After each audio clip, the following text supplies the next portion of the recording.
Welcome to Agriculture in Review, a news program of current interest to South Dakota farmers and ranchers, prepared by the South Dakota Farmers Union. This is Allan Burke. There can be little doubt that the executive branch of government has usurped vast powers normally attributed to the U.S. Congress. The 93rd Congress will spend much time and energy in attempting to regain those powers. Several senators have already announced plans to introduce legislation defining the limits of the president to wage war, to impound funds, and to ignore the will of Congress. Other lawmakers have suggested that the legislative branch may have to take the executive branch to court to settle the power struggle now underway. Agriculture has experienced firsthand the near dictatorial powers of the executive. The president has ignored a unanimous Senate resolution on pricing provisions in the International Wheat Agreement.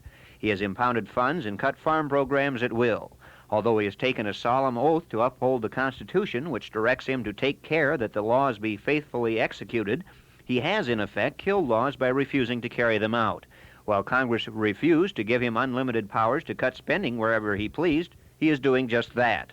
Without so much as a phone call to Capitol Hill, he has terminated the Farmers Home Emergency Loan Program, the Water Bank Program, the 2% REA Loan Program, and the Rural Environmental Assistance Program, also called REAP. The Soil Conservation and Domestic Allotment Act states that Congress recognizes the erosion of natural resources is a menace to the national welfare, and that it is the policy of Congress to provide permanently, and we emphasize that word permanently, for the control and prevention of soil erosion, to control floods, to prevent impairment of reservoirs, maintain the navigability of rivers and harbors, and to protect public health and public lands.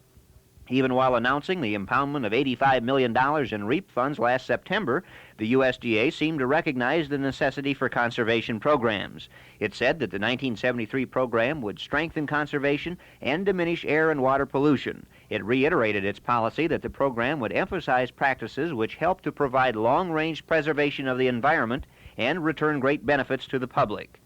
But these ideals have been recklessly abandoned under the guise of thrift.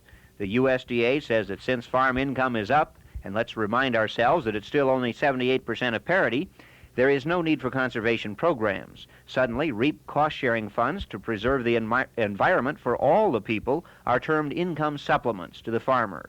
The fact that the farmer pays half of the cost out of his own pocket is ignored. The incalculable damage to the environment if these practices are not continued is also ignored. Similarly, there is no mention that the county committee system is endangered, since some 400 ASCS offices would close, and thousands of ASCS personnel would be released from other offices around the country. And let's remember that that includes South Dakota. Congress also saw the need to enlist the aid and generosity of the nation's farmers to establish additional preservation of marshlands on their farms for waterfowl habitat. Suddenly, while admitting that the program was initiated by recent legislation, the USDA now says it is considered unnecessary since the Interior Department has similar programs.